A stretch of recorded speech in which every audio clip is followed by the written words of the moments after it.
If you don't stay down and you never quit, come on over here and sit on the far end of the bench.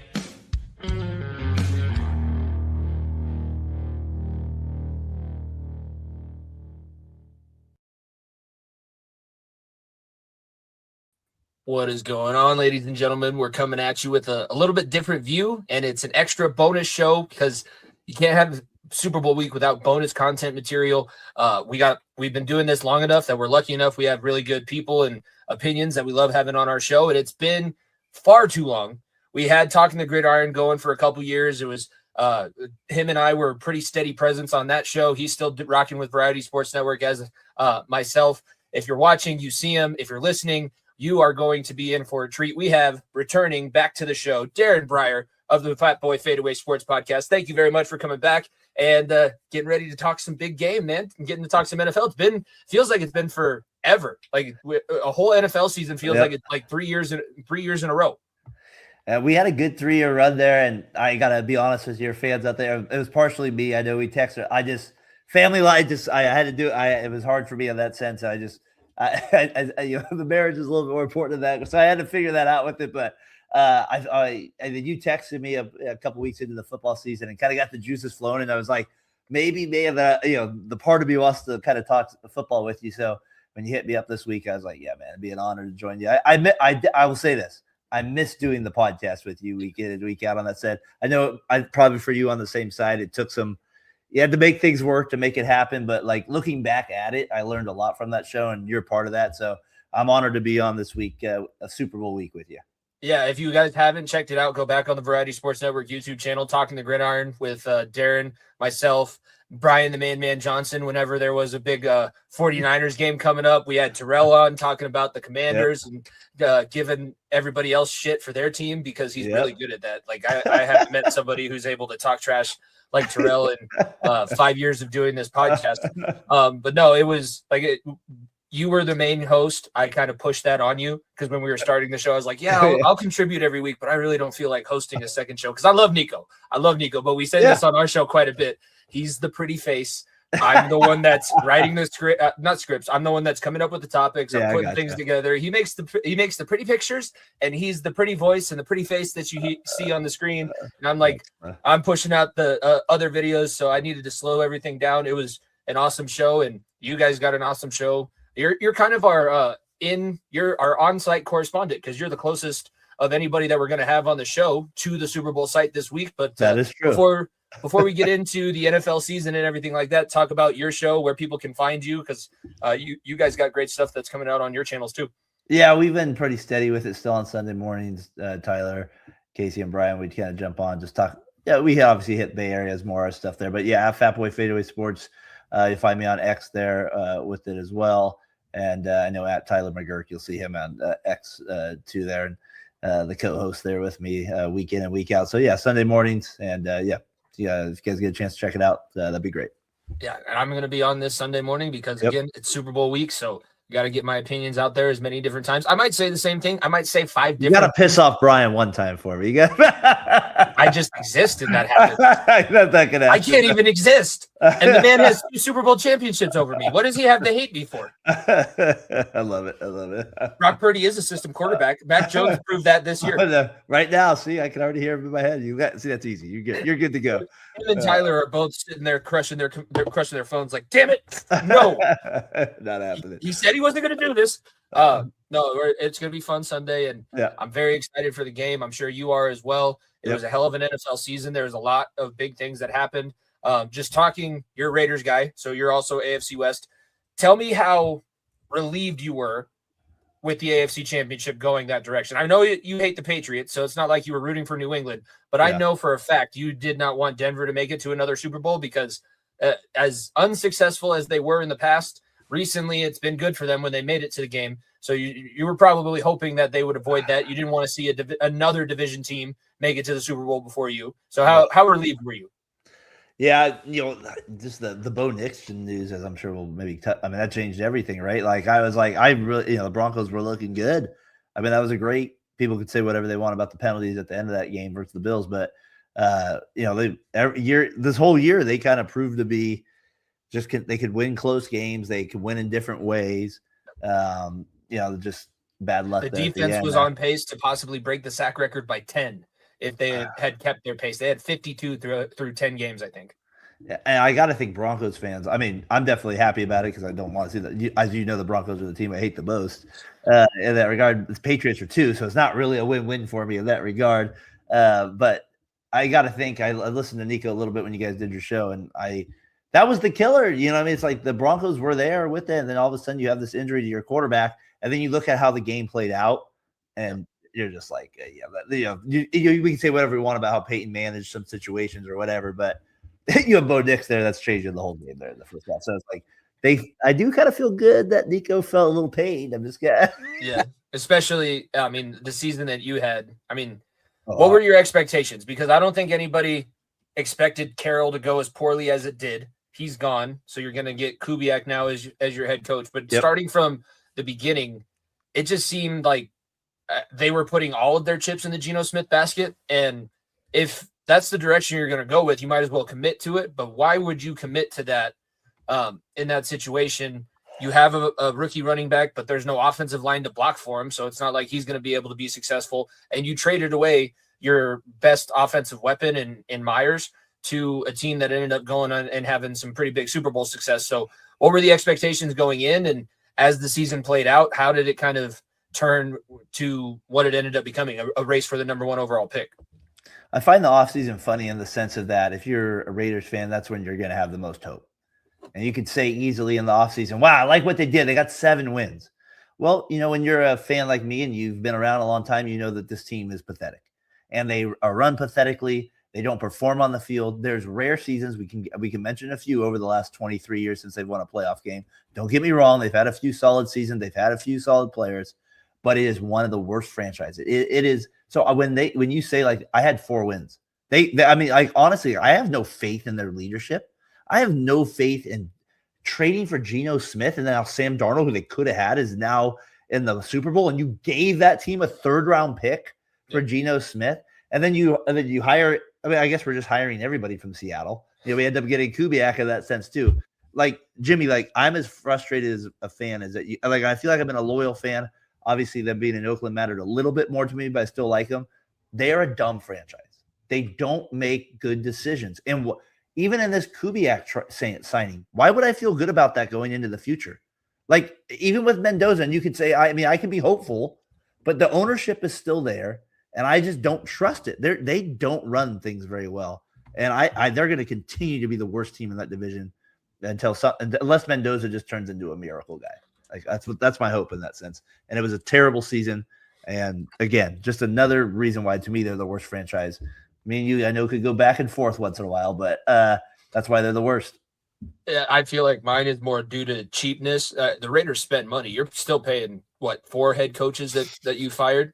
So like the Davises will spend money. I feel everybody's been expecting some big turnaround now that Brady's part of the ownership group. Is that possibly, year 3, he's been around, he's seen how things have gone. Is he going to be able to make that much of an impact? Because you're right, it starts from the top down. The reason why the teams that are consistently in the playoffs and the teams that we get sick of is because they do things the right way and they do it consistently and it looks pretty much the same. When your team goes wildly and fluctuates, that's where things get a little bit frustrating. Especially with I think about this more because now, I do the baseball show. It's like the agents play a big factor in this, right? I mean, as much as we hate to say it's like the agent ownership, there's trust there with it? Do they know they're going to pay them if they do certain things? Where you said your Bengals are cheap. It's like, well, how do you have a good reputation if you never pay anybody? And you're right about it. And that's where it's like the Raiders is like, you're right. They will pay people, but then you have to also be like, that's not a smart signing. And they do this. I looked it up because of our show. They have had I think 14 Pro Bowlers since 2003. And some of those are the same guy. I think Khalil Mack got 3 with them. And it's like, Jimmy, you're not, that's awful. To have that little impact in the draft. This is, it's awful. And these 3 teams that they have in their division, how are they beating these teams anywhere in the next 5 years? You better get good or you're going to get gone or be left behind and no longer thought of. The teams, I would say Miami in the AFC East, where everybody else in that division seems like they can put themselves together and fight against one another now and then. But it goes back to, I'm an offensive lineman, but it goes back to the trenches. You guys had the worst offensive and defensive lines out of the division, and that is probably the majority of the reason why things didn't go the way that they did. Gino was getting his ass kicked. So as bad as Gino played, and as bad as I don't think he's a leader. I don't think that you go through your NFL career getting knocked out by your teammates and passed around the NFL like a cheese tray. You're not going to places that are giving you quarterback rehab.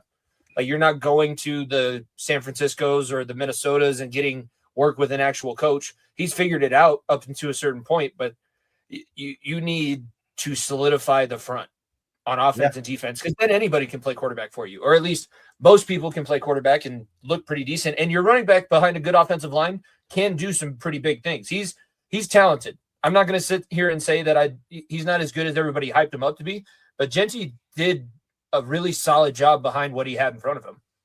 Yeah, I mean, the offensive line, you're right. That's where it starts. It was pretty pathetic in that regard. So, and I like the running back. I think I'm not a hater on him at all. I think, like you said, give him some guys up front. He'll do some damage. Like, I didn't mind that pick at all. I still don't mind that pick. Got a good tight end in Brock Bowers. You have a couple pieces there. Now we're starting to get these Max Crosby rumors, but it is what it is. But as you know, the quarterback position matters. Is the offensive line and quarterback position go hand in hand. Like, your quarterback can kind of make your offensive line look better at times. Sometimes your offensive line can make the quarterback half the times.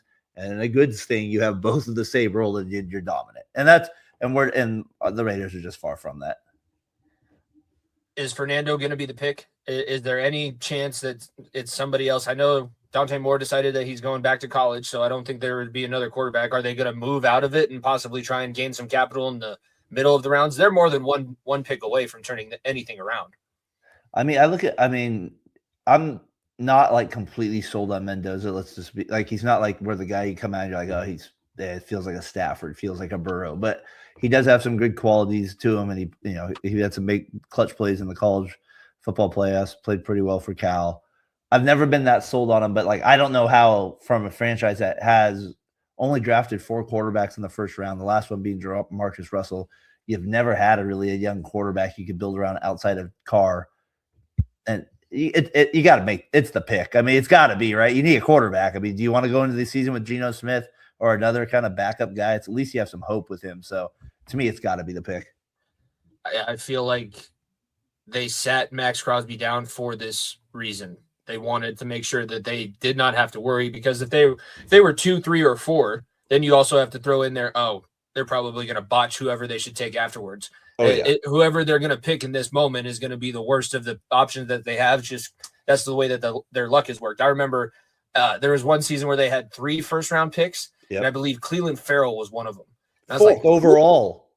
The worst defensive lineman off that Clemson national championship team. Why would you draft him at that spot specifically? And that was the same year that Daniel Jones. So I was texting my cousin shit because he's a Giants fan. I was like, why the hell did you draft Daniel Jones in the first 10 picks? And then next is Raiders going Cleveland Farrell. I was like, I guess I just don't know. I think that was my first radio broadcasting year. So I did a mock draft, and I was like, I missed on all 32 first-round picks. I didn't get a single one right. I think that one would be understandable. I think when you have, I was like, who? Even the announcers were like, who? You know what I mean? Like, so Mel Kiper's like, I had a 4th day grade on this guy. Mel, there's not 4 days in the draft. I'm just telling you, I had a 4-day grade on this guy. I cannot believe that this is happening. It's a terrible, terrible poverty franchise. Just gonna, it's that's funny. The AFC West, outside of the Raiders, when you looked around the division, was it what you expected, or was it maybe a little bit more competitive than you were expecting? Were you seeing the Chiefs falling off the way that they did? And that can kind of get us into our next topic, the biggest moments. Patrick Mahomes goes down with the ACL injury, and before that, the Chiefs mathematically eliminated from winning the AFC West and making the playoffs by December. So how did that feel as an AFC West contender as yourself is?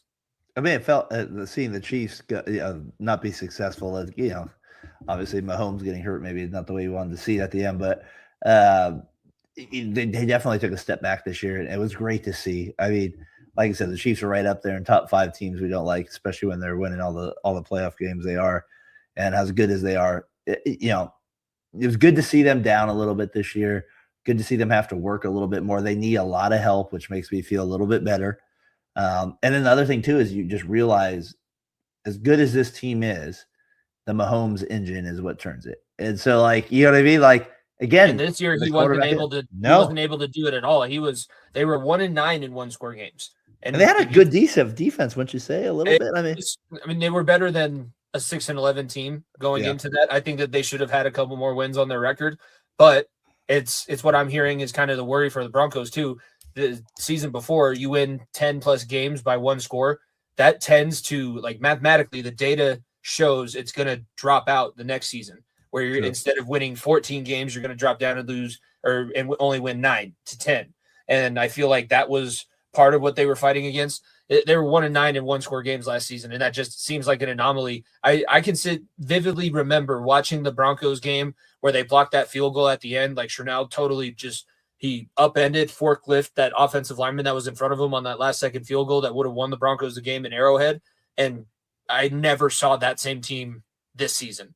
In any big game, in any big moment that I was watching, they were a step slow. They were going the wrong way. Is what Al Pacino says in Any Given Sunday. 1/2 a step too slow, too fast, you don't quite catch it. The inches we need are everywhere around us. They're in every inch of the game, every second, every moment. They didn't take care of the inches this year. No, they did not. And I'm not going to complain about it. Not going to complain. You're not going to hear me complaining about it. Are you nervous at all that they're bringing back their secret weapon? Eric Bieniemy is coming back, and he's going to be the offensive coordinator for the Chiefs. Once again, it's the first time that he's the offensive coordinator since they won their Super Bowl against the San Francisco 49ers. I would think it helps a little bit. I'm not going to say it's going to take. I think it, maybe it gets them a couple more wins. That's a good increase if you got it. They still need the wide receivers. I mean, that's just who knows what's helping with Kelsey on that end. This is also going to be his first time being offensive coordinator without Tyreek Hill, where you can just say, "Hey, Tyreek, you feel like running a go?" Yeah, exactly. Just go deep. Do you feel like outrunning everybody on this play? Okay, Pat, throw it as far as you can. Kelsey and what was it? And Hill in their prime. Yeah, a little different that he's going to be working with now. And Mahomes coming off surgery of serious injury. Yes. Yeah. It'll be interesting to see how he bounces back because he's been out before with knee issues, but it was just a dislocation. Now it's a full-on ligament tear that you're going to 9 months rehab at least. I was very happy to see that Juju Smith-Schuster didn't get out of the franchise before they had this collapse because I was a little bit frustrated. He's somebody that I never liked because he was drafted by Pittsburgh. And you know I'm a Bengals fan, so I was never going to like that guy. He danced on everybody's logo. I laughed my ass off when Von Bell that season just hit him on the logo, same logo that he danced on before the game when they were playing in Cincinnati. Yeah. We whooped him. We absolutely killed him that game. I was like, this is awesome. But I was really salty when he was starting to he won 2 Super Bowls. Yeah. I didn't think the guy was worth anything, and he was able to come in. He was like the veteran leader of this team. And he's just somebody I don't like, and I'm glad that he stuck around long enough to be on the other side of this thing. This is how the real NFL world works. You're not always going to you're not going to win your division 10 years in a row. I mean, like I said, like you have an all-time quarterback, and obviously even they had. I know it's probably Alex Smith was even part of that 10-year run, but they have Andy Reid too, who's a great coach, and that basic, and that's where the Broncos can say, well, we got a chance too because we got Sean Payton there too, or that's kind of from. Is that an advantage? I don't know. The Broncos fans might be one from the 15, and he's going to roll out a backup quarterback. Yeah, there were some very questionable things, like when he did not kick the field goal there, up 7-0. I just remember thinking, I'm like, you have a backup quarterback, just like take the points you can get. Your defense had given up 12 yards on 12. Why risk that averaging momentum? 1 yard a play? You're a football guy more than I am. You're got to be thinking to the choir. I was stunned. The episode we released yesterday, I was stunned. Nico's like, I'll defend his decision to go for it. I was like, no, you don't. You don't like that from the 15. You like that from the 5. If you're within your opponent's 5 and you're going to put their offense right up in the back of their goal line, sure. Drake May from the 15, he's just going to move the ball a couple yards and punt. That's all the game was move the ball a couple yards and punt. You got to call the game that's in front of you. I said that about Andy Reid before too. In the 2 Super Bowls that the Chiefs lost, didn't call the game in front of him. They were begging the Chiefs to run on him, and he just never did it. He just continued to try and beat his head against the wall. So I feel like there's plenty of examples this season of coaches that just kind of butted their head up against the wall. I guess we can talk about that. Is the field goal is that nerdy now? Like, is that a against your manhood if you kick field goals? Because Cohen didn't do it in the wild card round. The Bills didn't do it in the divisional round. They both lost. Yeah. The Broncos didn't do it in the championship round. They lost. It's funny you say that because I had, when you were just telling me right before you came on, my biggest moments, I actually wrote down field goal misses as one of my because there was obviously a few games that came down to it in the playoffs as well. Yep. I wouldn't say those were like 32 yarders that they were missing for the most part, but to me, it was a big part of the season this year, especially in the playoffs, was the field goal misses. And just not taking them too. Like coaches this year, combination of both, right? Yeah, they were like I said, it was like if I kick a field goal, they're gonna call me a sissy. I don't want to be called a sissy, so I'm not gonna kick a field goal. It's like, no, just the points are there. For me, total old school Madden. And then I remember like one of the greatest, I don't even know what John Madden this was, but they had it in the game where if you went forward or something, it'd be like, just take the points. I don't know. Like, you know what I mean? Like, and that's literally what he would say. The thing to do here is take the points. Yeah, he would say that in the game. And like, screw you, John. We're going for it. You know, and that's what I feel these coaches are doing. They're like, we're going for it, buddy. We're not caring about it. We need the bench warmers to get after Madden in college football. I want Lee Corso back, or give me Kirk Herbstreit. Give me Pat McAfee in the college football game. But I want the suggestions with the coach. I play in Ask Madden or Coach Suggestions still when I play the games, just because I always did it to hear what Madden thought of my strategy. Because I didn't always pick the play that he wanted me to do. But I just want to hear the clips. We gotta get those clips rolling again. Pat McAfee would be gold. They would sell even more copies of that game than they already do. The other theme of this season was injuries. We talked about it with Bo Nix. I would say another team that says our season goes totally differently if this injury doesn't happen, the Green Bay Packers. Them. For sure. You had Ryan Clark come out and say Bo Nix tore Micah Parsons' knee when he didn't even get touched on a play. Like, nobody touched anybody on that play. And if that doesn't happen, who knows? I feel like they win the division. They possibly have the 1 or 2 seed, and we may be talking about Green Bay. Or maybe we're talking about another Green Bay Seattle NFC championship instead of Seattle Los Angeles. Like, it's almost a sliding doors moment. Do you think Love is there yet? I think that it's a combination of he's injury prone. He never completes a full season, and they play well enough with Malik Willis. But I've heard this from a couple other sources. It's like LaFleur doesn't think that he needs to scheme unless Jordan Love isn't at quarterback, and then he like pulls out his best coaching game. Because all the game plans that he put together for Malik Willis, I think back to that Sunday night game against Baltimore when they were on, or not, it might have not been in Sunday, but it was the 2 days after Christmas game that they had on Peacock. And that was a beautiful game that LaFleur called. But anytime that I watched him with Jordan Love, it was like, you're not taking what's there. You're not setting anything up. It's like you're chasing. It's like you're just trying to keep yourself close, and you're the offensive genius. You have a very talented quarterback. You have Christian Watson, who's fast. I feel like they were the least aggressive, but one of the most talented teams that I saw. And I feel like that's kind of how Jordan Love plays too. Yeah. Man, that last half versus the Bears just leaves a last bad taste in your mouth when you see. Yeah, you're right though about the part. He was humming. Same thing that I thought, because the last game that they really looked like a contender, I think, was when they came to Denver. Like, those first 3.5 quarters against Denver were looking nice, and then they threw that pick to Surtain, and everything totally flipped from there. But they had a couple first halves. They looked like the best team in the entire league. No, I mean, I also got to throw out, the Bengals. I feel like the Burrow thing always kills it. And then, we got to be realistic. This team is, what do you want to say about Brian and Tyler? But the Niners definitely, when you lose do you subscribe to the substation conspiracy? I do not, but I do like Tyler. It's Tyler's weird, funny. though. He's like, no trees are living by it. That's Yeah, right. it's weird. It's not just NFL people. It's like guys that work desk jobs. They're like, for years, I had a pain in my back, and I stopped working at this company, or I got moved when COVID happened. I was remote and I wasn't next to the substation, and my back healed miraculously. I'm never going towards Santa Clara in my life. I'm not going to the Super Bowl. I promise you that. How far is Santa Clara from where you are? Because you're in the Bay Area, right? Yeah, I'm technically I live in Sonoma County up there. So probably from where I live, it would still take me about 2.5 hours to get there. And I'm hearing that if you're at the 49ers facility, it's an hour away from the actual stadium. Yeah, like San Francisco, is not. To get from San Francisco to Santa Clara would take you at least an hour. So it's always funny that they're called the San Francisco 49ers, because My favorite quote of all time is the one that from Dabo Sweetie when they won the NCAA championship in Santa Clara is where they held it. He's like, I don't know where we are in California.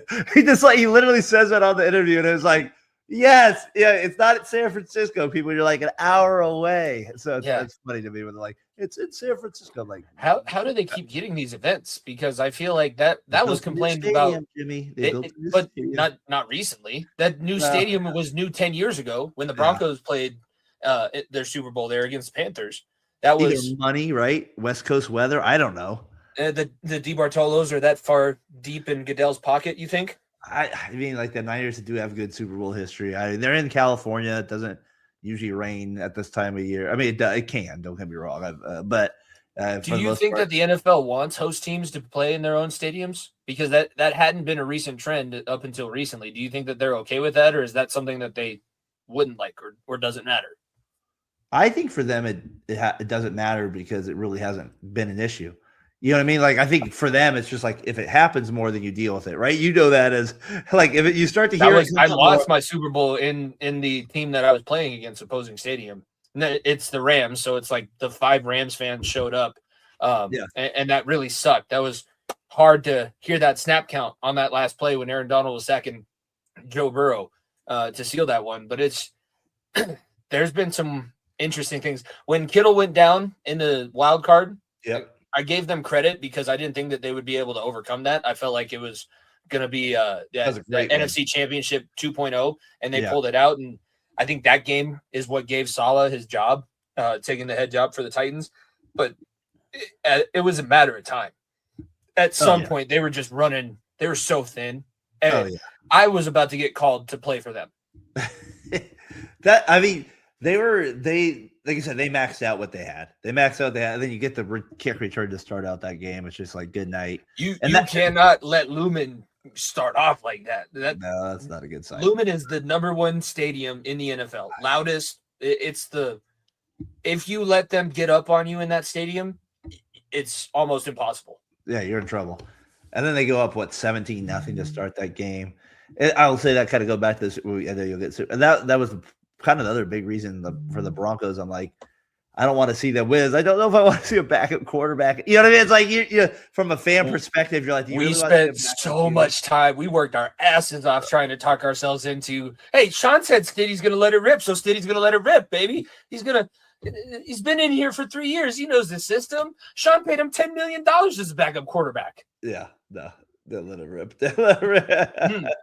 How did that work out, huh? Yeah, they'll let him rip it. Let's say that. They'll let him rip. And we were playing silent ball in class today, and they were going too well. They were too good at it. So I said, okay, throw with your non-dominant hand. And then you get all the little like jerky motions. So every time somebody threw it, I went, eh. That was the exact same sound effect I heard when Stidham was trying to shovel past that ball off his chest. Like, oh, gosh. That was such the worst play too, man. That was like, what are you doing, man? That was. But I've listened to Schlereth and Brandon Stokely, who are they're big radio personalities here in Denver, and they played, and they were like, the screen was open. It was not RJ Harvey. It was Tyler Bidet not getting out of the backfield, and when the screen wasn't there, as a quarterback, just put it at somebody's feet. That'd be nice. Throw it low enough so that nobody can catch it, but make sure that you have it in one hand and you're throwing it downward towards the ground. Even if you give up the penalty there, as a coach, and I'm going to be working with freshmen this year, and it's going to be a lesson that I try and hammer home with them. It's like, as a coach, you want your drive to end with a kick. That's a punt. That's a kickoff. That's a field goal. If it ends with a kick, we have a chance. If it ends in stupid basketball passes off our chest where the other team can pick it up and run forward because nobody can tell if it was forward or backward. That's how you were so far on your back foot. Like, I don't even know what you're doing. Like, when that happens, that's bad. You can't overcome that. That was the one play that they couldn't overcome. They chased that play the entire rest of the game. Yeah. And once you do that, when you get your backup in, man, you got to be perfect. And again, that goes back to the field goal, your biggest moments. Can I throw one out there? I know you probably have a few. The AJ Brown thing this year to me was a weird. I just got. I said it last night. I want to get your thought on this. I think that he talks like he's in that Geico commercial all the time. Yeah, I visualize it, manifest it, and boom. And everybody in the Eagles locker room is just like, AJ, shut up. AJ, shut up. Shut up. Talk normally, please. Speak English. Don't speak in hyperbole. Don't speak in the wisdom thoughts book that you're reading. Don't do any of that. Just kind of read the room. I mean, if I was the Eagles, goodbye. Whatever everybody's going to be paying you at the ass for him. I mean, I think Jalen Hurts is he's flawed, but I would definitely keep him over Brown as a receiver. I mean, I would get rid of that in a second. Tennessee. If I'm Howie Roseman, you have to acknowledge the fact that it's gotten to a point. You were able to win a Super Bowl, and even when you won that Super Bowl, the only reason why we don't talk about that team more of how dysfunctional they were is because they kicked the crap out of the Chiefs when they beat them. If that game was a little bit closer, everybody's talking about AJ Brown was reading books on the sideline. He's bitchy. He just has terrible body language. Like, he's not a teammate that you want to have, around. Like, he doesn't want success for the team. He wants success for him. Somebody's going to be willing to pay for him. Send it back to Tennessee. Why not? I bet you Tennessee will give up a whole bunch of that money that they have just sitting around, and then they'll be able to sell tickets and jerseys, and it's not going to lead to much success on the field. He'll have a lot of yards. Yeah, that's what he wants. Sayonara, good riddance. Speaking as a Bengals fan, I will sit here and say, do not overpay your receivers. Don't do it, because they're not loyal. They're not loyal whatsoever. If you had to do it, would you have kept Chase and got rid of Higgins, I'm guessing? I feel like we could have, if you don't pay that money for T, you have some wiggle room to solidify other parts, like maybe get a little bit better of an offensive line upgrade, and then you're able to have the running game. Because once the running game started to get going, the Bengals had a chance. When Burrow came back from his injury, if they won out, again, we're talking about the same scenario, but if you win out the rest of you go 7-0 the last 7 weeks of the season, you have a chance. Yeah. If everybody else in front of you loses all their games and you win all your games, you have a chance. Yeah, I got a chance. That I agree. Once they started getting Chase Brown going, the Bengals were solid. Yeah. But they spent way too much on the receivers, and everywhere else sucked. Everywhere else was terrible. Their defense still the worst in the league, and it was so bad this year. Al Golden's not the answer. I mean, you must have been so frustrated after that Bears game, especially. I mean, that to me, I literally can remember. Like, Jimmy, I'm like, me and my son go to game, like we go to this pizza place to watch the games. And there's this, we literally in Cloverdale, California. There's this one lady that shows up, and she's a Bengals fan. It cracks me up that she, like, you know what I mean. This little tad of, she's the Bengals. Can you put it on the Bengals game? And like, so we're watching, and then like she had left, and my son's like, oh, she's gonna be so mad when she gets back. We remember that game with it, and I was like, I was thinking of you the whole time. Like, Jimmy's probably just like, this. Of course, I wanted to be. I was like, this is the episode coming out game. I wanted to be Colston Loveland's coming out party, and I was rewatching the YouTube. They posted the top 100 plays of the season, and that double reverse pass that the Bears ran, and Caleb Williams catches it, and then like spins the ball in the end zone, and he's doing his little. And I'm like, this was our defense. This was the defense that we decided to put behind Joe Burrow in year 6. Yep. And we couldn't even score 35 this year. I used to complain about scoring 35 and losing. We couldn't even score 35 this year. Yeah, not the year. Yeah, not the year for you guys. That was funny. No, the games were awesome. The parity was great. The playoffs, all 3 rounds, except for the 49ers blowout in the divisional round. I believe there was at least a lead change in the fourth quarter of every single game. We talked a lot about the AFC Championship, but if we kind of peel things back, what did you think of Jacksonville? Because I think they were the surprise team this year. Liam Cohen had an awesome first season. He got told as much so that by that reporter at the very end. That was I liked that moment. I thought that was a cool moment, but just surprising with Trevor Lawrence and Liam Cohen. Are the Jaguars going to be around, or is this we talked about it. Are they the volatile franchise that did a good thing, and now everybody's going to be expecting stuff from them, and they're going to turtle once again? What are you seeing from them?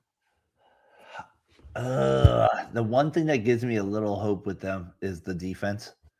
I do think their defense can play, and I think if they can somehow add a piece or two this year, you might see them hit another level. Like I saw when they played the Niners, I was like, this is an excellent defense. Like that was early in the year and you have injuries, so you have to build that depth with your defense. And then the thing for me though, that's hard for me to say like yes to that, Jimmy, is like I like Lawrence, but I don't. It's like there's just like this inconsistency with him where I'm not so sure. But then he makes a great play on like he did Monday night this year, and you're like, wow. So I guess my answer to you would be like it would be yes. I guess it would be 60-40 is how I would kind of feel because I do think their defense can really play, and so for me that always keeps you in games, and they have a quarterback that's capable. Yeah, it honestly reminds me of Tennessee from 2018, 2019, where like you were out of nowhere. They were a wild card team. They didn't actually win the division, but the South is going to be open for everybody. Like the Colts gave it away. The Titans and the Jaguars kind of go back and forth with whoever else, and the Texans were there too. But like one of those teams is always going to be a little bit better than the other as long as you can play defense. Like the South is built on defense, and we'll see how the offense does this week. Well, to your point there, now that you kind of put it that way, it's like for me, I was like, well, now I guess it is the Jaguars because like I love the Texans defense, but I like Lawrence more than I do Stroud.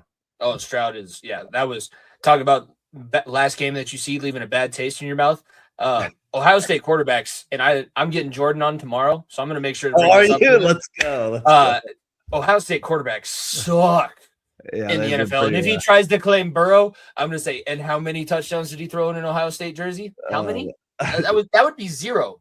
He threw 70 in an LSU jersey, but he threw 0 in an Ohio State jersey. So don't give me that shit that he's an Ohio State quarterback. CJ Stroud, that was terrible. Terrible. Ooh, and even still, Will Anderson almost beat the Patriots by himself. Oh, that guy is a stud. Yeah. I mean, I think. Do you think he's the best defensive player in the next 5 years? I think that he has the chance. It all comes down to health because Micah Parsons is the best defensive player. Let's say he's healthy. Like just in a box, is he the best player? Yes. I think that he's got the most raw talent and the most like natural just ability. He's able to just wreck things and does it all by himself. And he actually does elevate everybody else on that defense. Like Al Shahir wasn't a stud linebacker 2 years ago when Will Anderson was just starting in the league, but now all of a sudden he's a captain and he's a guy that everybody else in the NFL fears. Like Will Anderson is elevating everybody else on this defense to be so much better. And their secondary is really good with Stingley. Yeah, he's good. They hit like D'Amico Ryans. If he would spend any attention at all on the offense, that team might be able to put it together and make it past the divisional round. Who's the defensive end they have outside of it? He's a stud too. Danielle Hunter.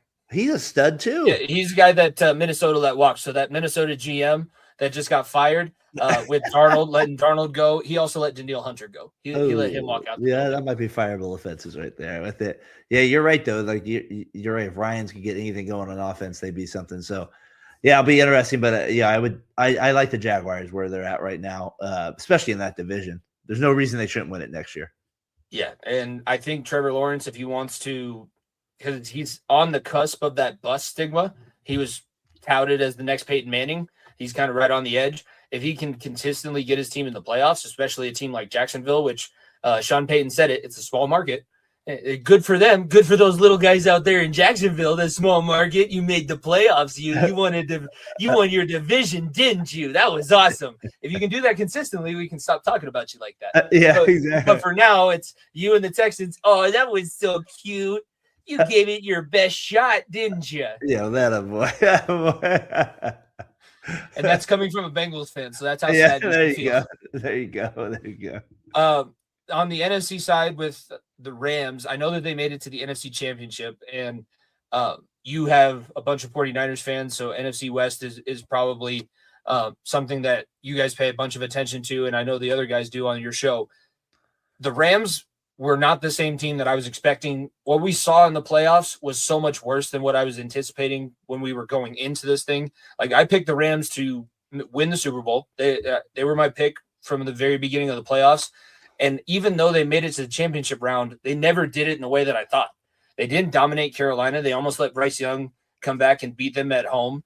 They didn't really look that good against Chicago. They were just able to out-Bears the Bears.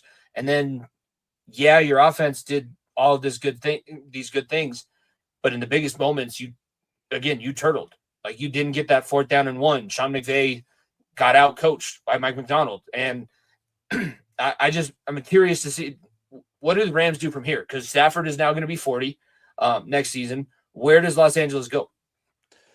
I will just put one thing on that Rams Seahawks game. You are correct. That going for that 4th down was a mistake, and that we could all, if you just catch that wide open pass coming across the middle, Parkinson. There's that too, but I will always say this as a fan that has not had a team in the dance for 23 years.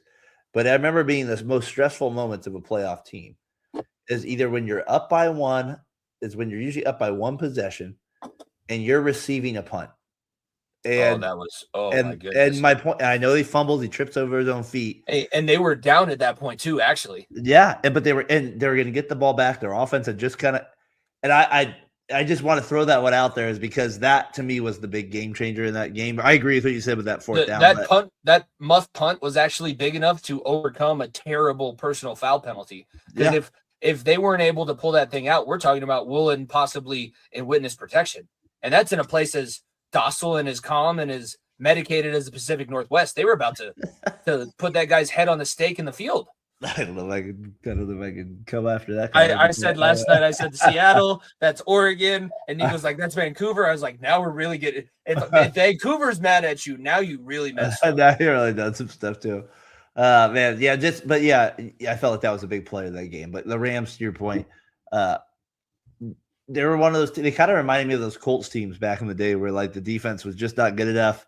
Yeah. They were so, and they should have been like Dwight Freeney should have been good enough to elevate those teams, and Jared Verse too should be good enough to elevate this Rams team. He's a stud. He himself is a stud, but maybe Les Snead needs to go. Let's F them picks, and let's get some other players besides 1 or 2 on the defense. The one thing you have to say though is like, I mean, I'm a basketball guy too. Is like if you give a team more shots, they're going to make more shots. Like that's just the reality. So if you get more extra.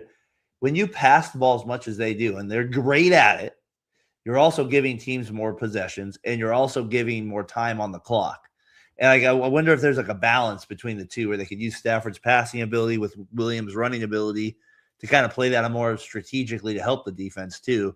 Where I don't know if that makes sense, but that was kind of how they got themselves going too, because they had it looked like it was going to be a repeat of the San Francisco game in the first quarter, but then at the end they give the ball to Kyrie Williams. He gets him to midfield. He ends up getting the first touchdown on that little swing pass out of the backfield. So like, if you can get in the championship rounds in the playoffs, I don't know if you've heard this before. If you can run the football and dominate the lines of scrimmage, you have a pretty good chance of winning. It's a good thing. It's what I've heard. When the teams are not able to do that, not able to hold up, you are pretty successful. And the Rams weren't able to do it in the biggest times. They got to Stafford a little bit too much, and they never tried to establish a run game. And on the AFC side, that was one of the worst and most overpaid offensive line performances I can remember forever. Like, you had 2 all-pros on the Broncos offensive lines, and the Patriots defensive line is a bunch of nobodies. Caleb on Chason. I think you probably know that name. You might know that name. Or actually, he was in Jacksonville. I was like, he was a former Raiders pick. No, he's a former Jacksonville pick. Caleb on Chason. He's a hell of an athlete and a hell of a player, but you don't know any of these guys by name, and they're whooping 2 all-pros. Quinn Miners and Garrett Bowles absolutely getting worked every single play. The offensive line of scrimmage for the Broncos with a backup quarterback, 3 yards in the backfield every single time. It was awful. I mean, like you said, and they paid all 5 of those guys, by the way. They're all on extended contracts. Exactly. It's hard when you have a backup, and it changes the whole thing. It really does. The defense can play it so much more aggressively. It's a whole different level. No, it's the defense being aggressive. It'll be interesting to see how things play out, because I think the strength of both of these teams are their defense. Obviously, that's Mike McDonald's specialty. Mike Vrabel is a former defensive guy, but that's where the Patriots are, especially throughout their playoff run. Do we want to mention it? Drake May has looked awful in these playoffs. He's going up against really good defenses, so I'm going to give him that. But he is not he's almost made me not last in fantasy. I traded for him, and he was doing me so well that I was almost not last in fantasy. But the way he ended his season and the way that he's played in these playoffs, that's cause for concern, especially when you're going up against the dark side, who the only team that they give up more than 17 points to is Los Angeles. Would it be crazy for me to say he gives me Eli Manning vibes? And that's a compliment in some ways. There's some of that to him, yeah. Because he'll make some like throws where like kind of that game versus the Texans, right? Like the Texans played awful. And they gave the Texans every chance to be in that game. And he took two of the only times that the coverage wasn't tight to Kayshon Boutte and to Stephon Diggs and threw 2 touchdown passes. That was it. And I Mr. Boutte there. That's his touchdown. That was not May's touchdown. That was an unreal catch. Yes. But like my point is like he gives me the vibes in terms of in a one game situation, he could be electric. I'm just saying like that's and he really can run. He can make plays with his feet. So, and I think me and you we might get in the game here too, but it's not like, Seattle is what it was. But in terms of just him like, and he did have an MVP type season. He's not going to beat out Stafford, I believe. No, but he didn't do enough at the end of the season. But he did show he was a good enough quarterback, and he had a bad first playoff run. And that I don't think that's like we have to panic yet. That's where I'm at with it. Mr. Tom Brady was carried to his first Super Bowl as well by his really good defense. The Tuck rule did help. Yes, I agree. The Tuck rule too. The Tuck rule too. That was it's hilarious because that was a big snow game that the weather totally flipped. Like the Raiders were the run and gun offense in that situation. The Broncos were wanting to go a little bit faster. I've watched the Ohio State Michigan documentary quite a few times, and there's that one blizzard game where they were literally punting the ball on second down just to see how far they can get the ball on the other side of the field. I've never seen an NFL team do that up until 2 weeks ago on Sunday. Like the Patriots on 3rd down and 8 literally rolled everybody right to make sure that Drake May got out of the pocket and then chucked it to Nico in the stands. He literally threw it at Nico's seats. He was like, we're not even good. There's not even a receiver anywhere over there. You have all your receivers on the left side. You rolled out to the right. What are we doing? They were like, we don't have a chance. The one thing with Tom Brady that year that always cracks me up, you're right, he was a Tuck rule. And then everybody forgets the AFC Championship game. He got hurt in the second half.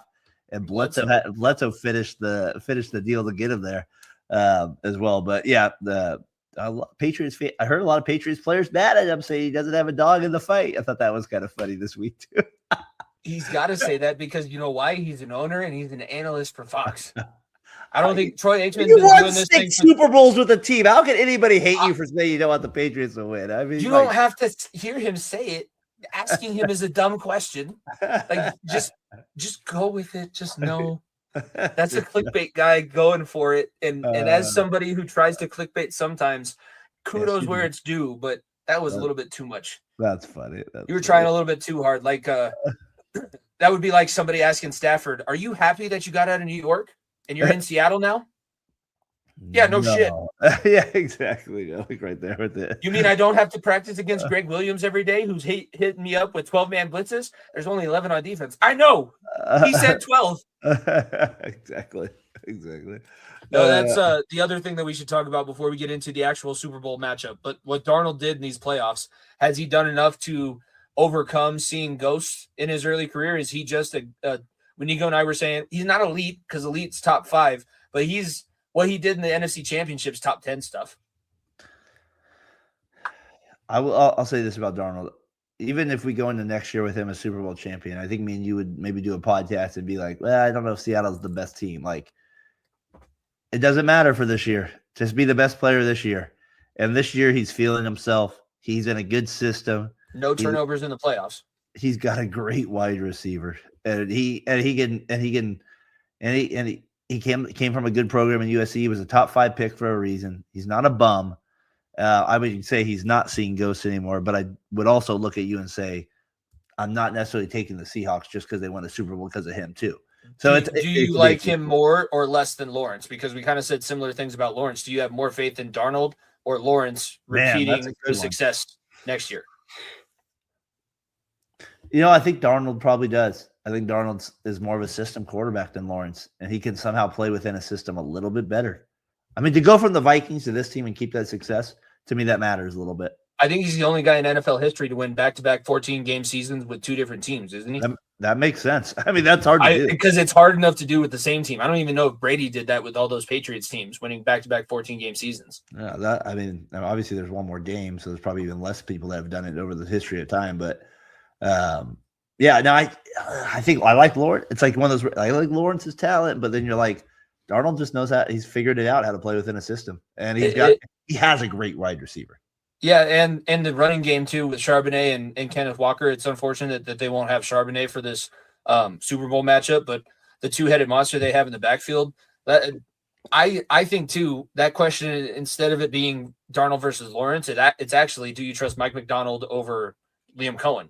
And it's 1 year extra, but what Mike Macdonald put together and everything that I'm seeing from his team meetings, it's very, his culture seems established. And I feel like Liam Cohen's is a little bit more show, like him and Salah's little dust up. That was the most staged frat boy social media thing that I've seen. We didn't have Greek life in college, but that's just what I assumed the frat boys like to do on Saturday night. Hey, keep my name out your mouth. Why do you have 6 guys in front of you? Exactly. If you really want to fight him, go fight him. I bet you none of those guys are going to hold you back. Go hit him, please.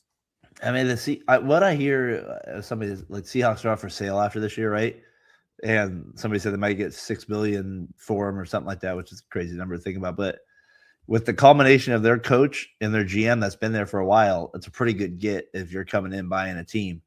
And I think you have to also give the GM credit for the Seahawks too. Is he did have a few bad years, but he's also fleeced a lot of teams. Every quarterback that he's gotten rid of, he's gotten the better end of the deal. He got the winning end of the Russell Wilson trade. He got the winning end of the Geno Smith trade. Yeah. Do not trade a quarterback with Seattle. And he knows how to draft defense. Yes. And they develop players. Get really good free agents. Like DeMarcus Lawrence is such an underrated free agency signing for their defense and their defensive line. You're right. I don't think about him enough. You're right. I don't. He was a nothing. He wasn't a nothing, but he was in Dallas, and those were the years that Dallas was only focused on Jerry and Dak. He was awesome as a defensive lineman in Dallas, and now he's getting the ability to actually have change throughout the franchise because it's not run by one rich old billionaire. This is a collective. This is a team that wants to be successful. And getting into the Super Bowl predictions, I don't think that we're going to see a blowout, but if a blowout were to happen, it's only happening on Seattle's side.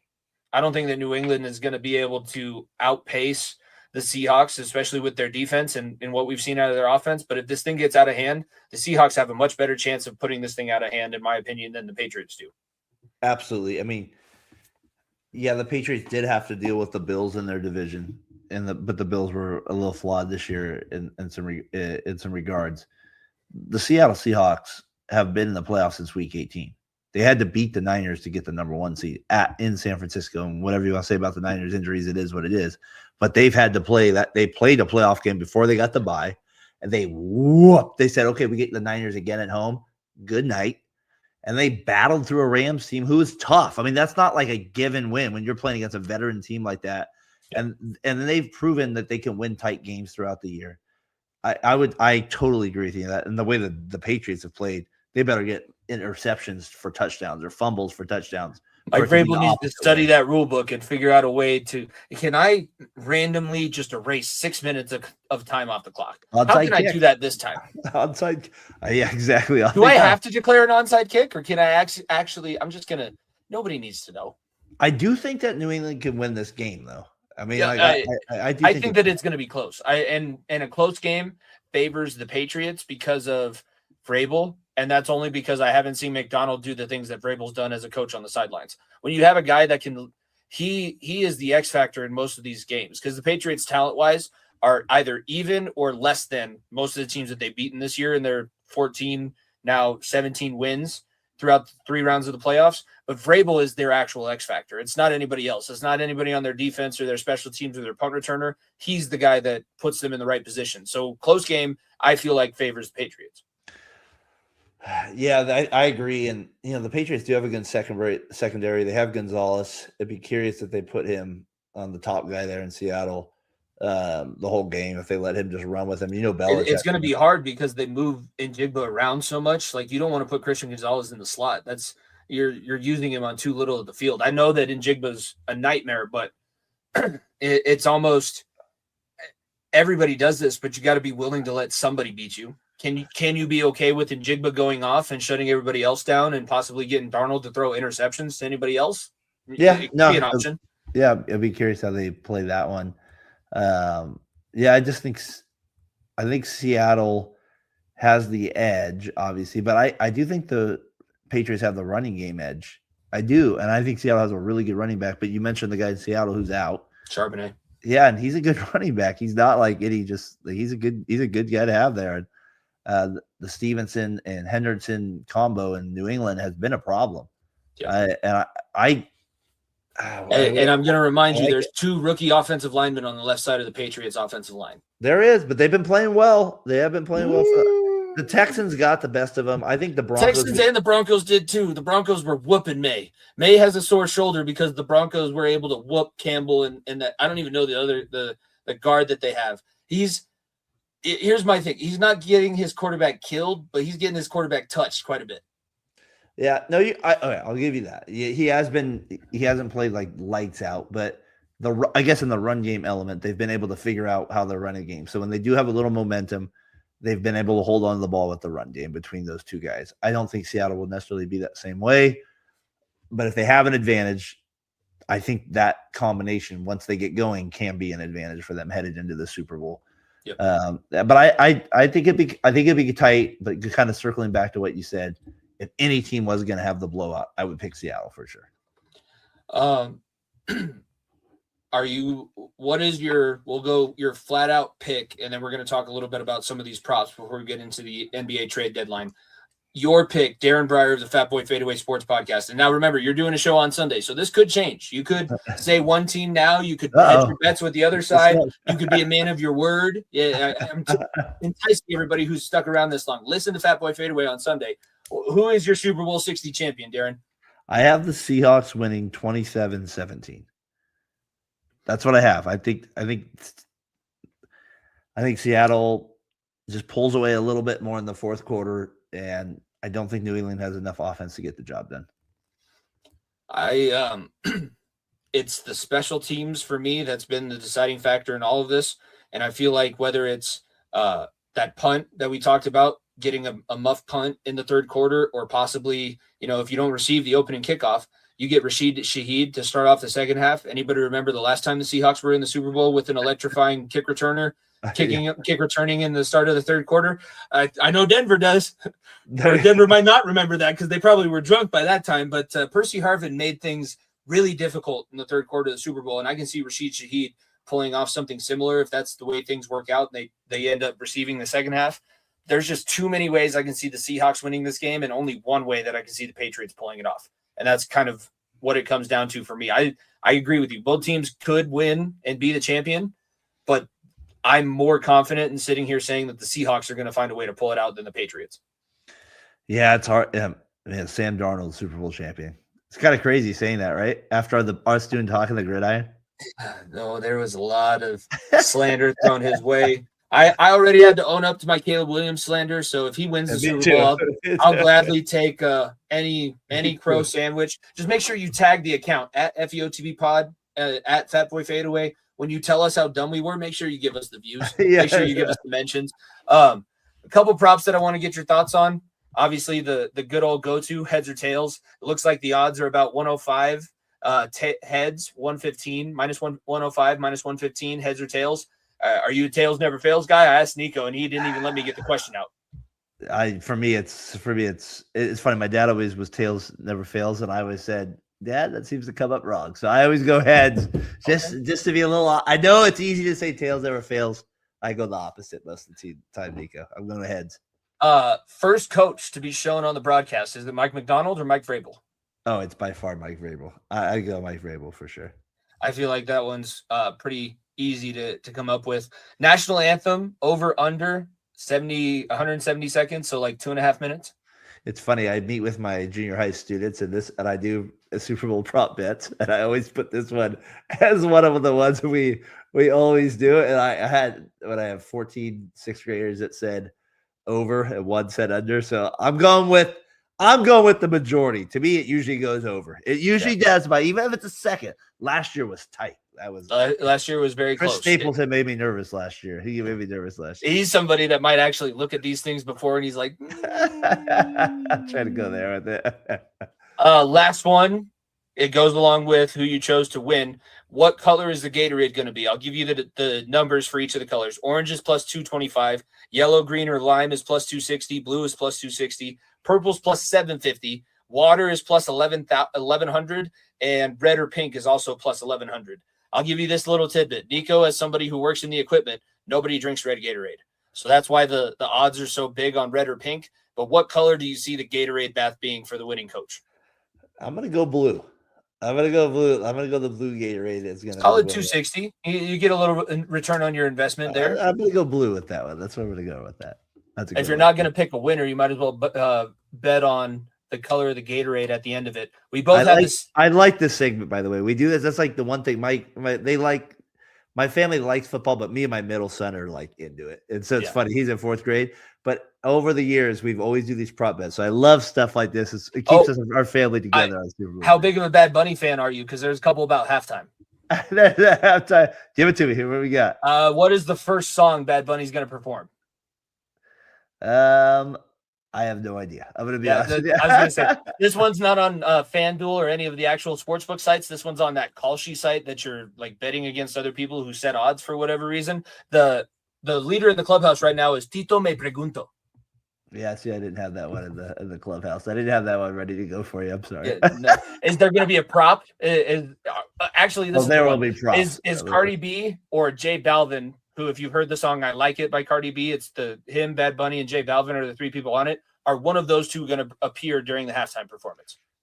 Political views tell me Cardi B might not be there, so we'll see where the next one. We'll see where I like your other one. Political views also tell you that nobody wants Bad Bunny to perform the halftime. There's that too. So I would say that's where you're at that one. Speaking of politics, let's talk about the NBA and send you off for the rest of your evening. I appreciate your time, but the trade deadline just happened, and your Warriors were rumored. There was rumors that Draymond was going to be shipped off. It didn't end up happening. But where do you sit after the trade deadline with the NBA, and where are the Warriors? Where are the Warriors? Where? Because I've been paying attention to the Serbian guy. You know where I sit with it is that Nico has good basketball to look forward to. That's where you guys in Denver have good basketball. You got your guy back. They won 10 out of 16 with him. So they went 10-6 without him, which is way better than they ever did before. If I'm a Nuggets fan, I'm feeling really good. The Thunder, they still have issues with. They'll definitely have issues with Alexander, but I'd feel really good if where I'm at with Denver. The deadline for NBA, it was a crazy one. I mean, Tyler he hasn't defended the Luka trade back with the Davis, but he always was like, well, you ended up trading Davis at the deadline the next year after you gave up Luka. So Harrison's still employed, or is he gone? No, he's gone by now. And Flag's good. Like, they got lucky. They got the first pick overall. There's no doubt about that, but it's still a terrible trade. And so he ends up getting traded to the Wizards, which I thought was funny. The Warriors got Porzingis. Is he still playing basketball? Yeah, it is one of those things. Like, Tyler, you'll see us on Sunday. He's been blow it up. Me and my brother have been like, well, let's give it time, but it's kind of starting to creep Tyler's way a little bit because I love Curry. I want to see him retire at the Warriors. I mean, he's still great, so it's kind of weird. Like, you have this awesome player, but they have flaws on their team, which just isn't going to prevent them from winning. So this Porzingis trade, he's a free agent next year. He's injury prone up the wazoo. It's not going to get them anything. They're not winning a championship with a trade like that. So it's basically just a kind of like, what do we say? What's that saying? Put lipstick on a pig type of thing. It's not enough. So from a Warriors fan, they're still dead in the water. Draymond's still going psycho once in a while. So they're in trouble, but I am looking forward to seeing. I really want to see a Thunder, Wizards, Spurs, and Nuggets semifinals. That's what I want to see in the. If I get that in the Western Conference, I'll be a happy man. How much faith do you have in the Spurs? Because they were another team when we did our preview. It was the Nuggets, it was the Thunder, and the Spurs with Wemby, and it was, I don't even know the other guy's name, but they had a number 2 show up out of nowhere. Castle, like, nobody was expecting him, but the Nuggets were able to hang right around them. They're only a couple games behind them after Jokic just coming back, and Brown is still kind of in and out of the lineup with injury. Like the whole starting five for the Nuggets still isn't set. So how much faith do you have in the Spurs that they're going to be able to keep their spot in the West?